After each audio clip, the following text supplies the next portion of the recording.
dedicating my time in order to bring out individuals and stories that inspires and matters the most.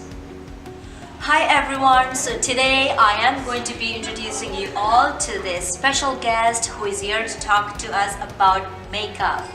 And her name is Misty. She is Australian born, Toronto based makeup artist in the entertainment industry.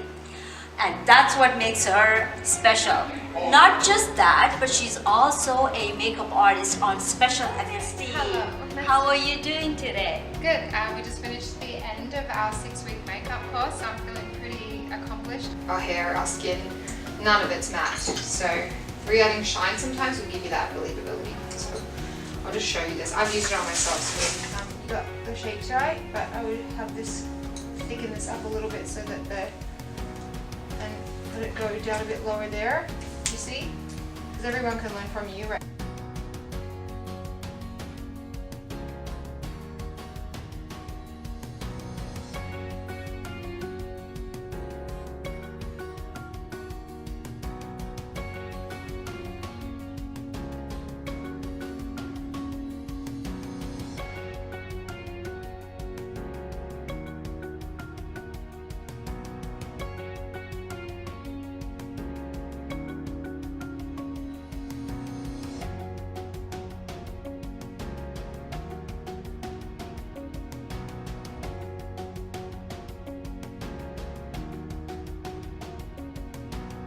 That was amazing.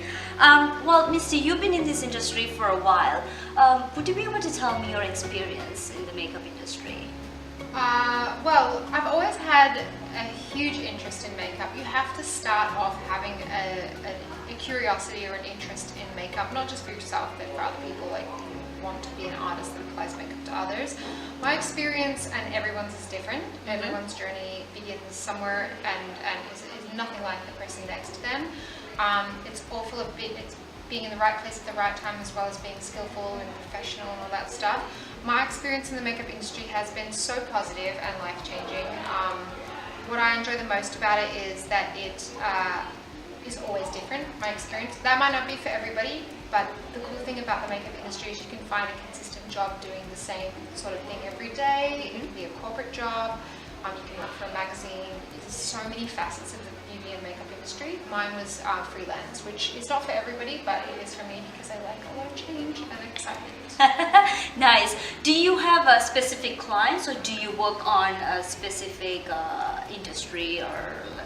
I try to be a yes man, so I try to learn everything. When I did makeup school, I learned makeup, hair, special effects, prosthetics. I mean, I have enjoyed a lot of different avenues of the makeup industry.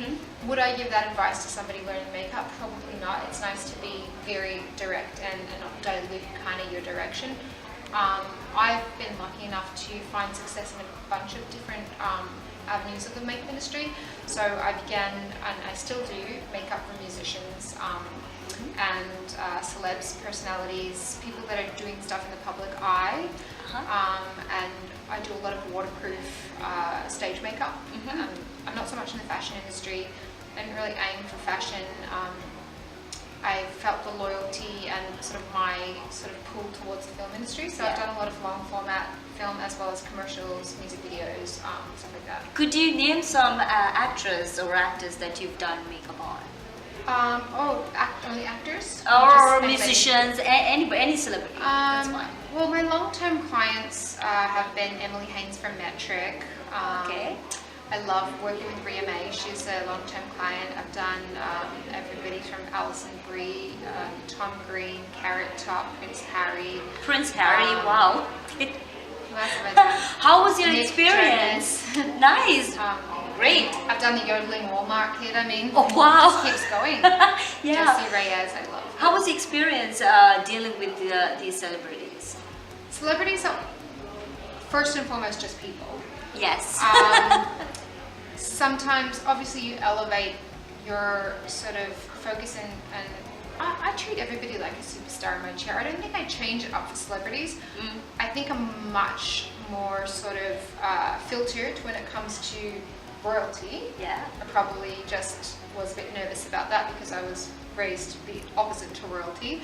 So I was a bit nervous about how to act, and I did say to the guy outside the door before I went to Prince Harry's makeup, I said, do I have to curtsy? Am I allowed this? I needed to know. Like, I don't want to stuff this up. I'm there to do makeup, but my God, do I have to curtsy? And then he's like, no, can you just make me look less ginger? Sense of humor. You're gonna be fine. Yeah. Wow. Okay. So, Misty, what are the challenges that makeup artists come across in this industry? I think, well, you are running your own business, so it is competitive, and the hustle is real. Days off are not spent watching, back-to-back This Is Us episodes. Yeah. You have to hustle. You have to get in touch with people that may want to hire you in the future. I think your mind is, I think it's tiring as a makeup artist to always be hustling. Oh my gosh, my nails are awful. I think the challenges during the winter time, and especially in Toronto when it's cold, work is slow. So you need to be able to save up during the busier months to get you through the winter months, and sometimes it feels like you're unemployed in the winter, and that can be emotionally and draining, and that can be stressful and scary financially. Getting better at that is something to work on as a makeup artist. Other challenges are long hours. Childcare has been one of mine. Balancing family life is pretty hard. I'm a single mom, so it's been a lot of juggling. And sometimes you bring your kid to set. Sometimes babysitters get sick, and there you go. But my kid's sleeping in an armchair over there, and I'm doing makeup for a Disney show. It's like you kind of have to be really easygoing and not too hard on yourself. And that's some advice that up until like a couple of years ago, I really didn't take. But I've learned to let go a little bit and understand people, once you get established, are going to accept you as a person, and your challenge to get there is like, you need to be the best makeup artist all the time. Perfect. Now, one more question that I have. Let's say you're doing makeup on somebody and they end up not liking it. How would you deal with that situation? Okay, that's a great question actually, because I think any artist that's presenting their work to somebody and they get a reaction they're not expecting, it may be to do with your makeup, it may be to do with that art, with that person, your client's like mental and physical state at that time, what they're going through. There have been 2 times that someone hasn't liked their makeup. Oh yeah? Okay. Yeah. Wow. Sometimes that's why when I was teaching these girls, you've got to ask a lot of questions along the way, because even though you feel like you're kind of sketching, you need to be updating like your plan as you go. So when I said to the girls, like, how do you feel about blush? You ask somebody, how do you feel about brows? So you're getting information all the time that you can work with. So usually you're pretty spot on with what they want. If they've told you what they want and they look in the mirror and they're not happy, number one, don't take it personally and don't act like you're offended. That's a big thing. Like, just say, oh, no worries, like, we can easily take that down. It's a good one. We can take the blush down a little bit. We can maybe diffuse the eyes out a little bit and work with more of a palette that you're comfortable with. And you can say to them, always agree with them if they're like, but if they're just scared, like sometimes somebody's like, I don't want to stand out too much, Yeah. Or no, you look beautiful. Like go and have a great night. Like, so you want to encourage people to come out of their shell, because that's why they hired you, to elevate their kind of like appearance for that event or shoot. So you want to be that person who asks them to be daring, but you also don't want to like bring them so far out of their comfort zone that they don't even recognize themselves. So it is a bit of it's a very gentle sort of like coaxing of like their inner beauty. Yeah. But if they don't like it, you say, it's nothing a makeup wipe can't fix. I'm cool to change it up. Like, I want you to be happy, right?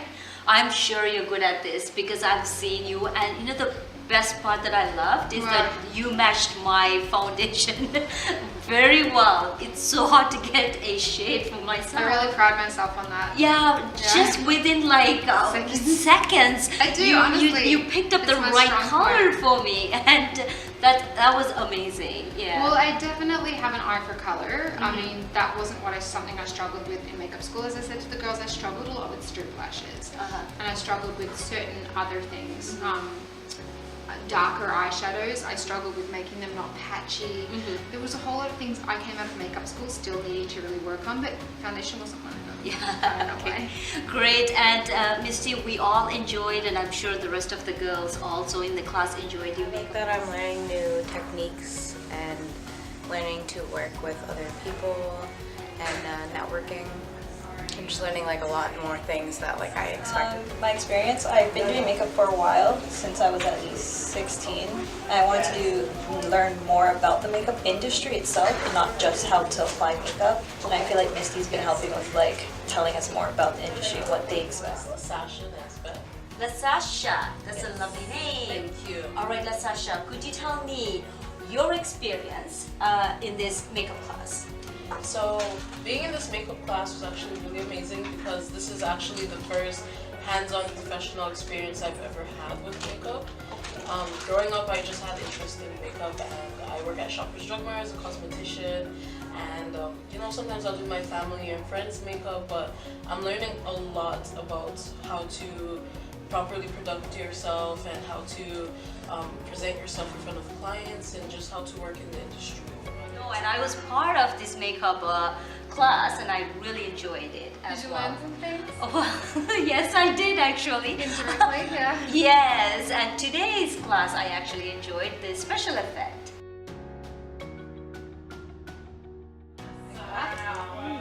You can also take some blood some of the areas off, so you can see that yellow, looks like that. You can see that underneath color that's really raw.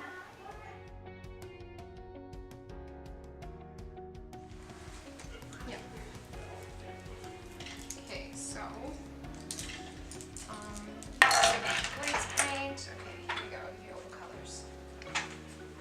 Yeah, so that's excellent. See how you're applying the yellow? You need to apply it in a big way. Like it's not, you don't need to be subtle about your yellow because it gets tucked under the latex. This is your palette. This is your worksheet. I just did a demo, but you can do it without the demo. I'll help you. What are you making? This is I'm making a called fresh Plum scab. Red. And this is called Prime Red. So many.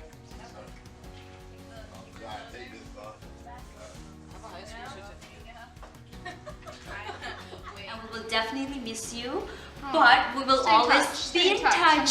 I'm I will. not leaving the country. I have to I raise will. my kid here for a long time. All right, Misty, thank you so much, and I really appreciate your My time. pleasure. Oh, I loved working All right, guys, and I hope you all enjoyed watching this video, and especially some of the clips that I took from the classes that she was teaching the girls. I hope you guys enjoyed, especially the last one about the special effects. Oh my God, the bruise that they made, that was so real. Until I see you guys on my next video, dream big, achieve big, and do not forget to like, comment, and subscribe below. Ciao from Dayana.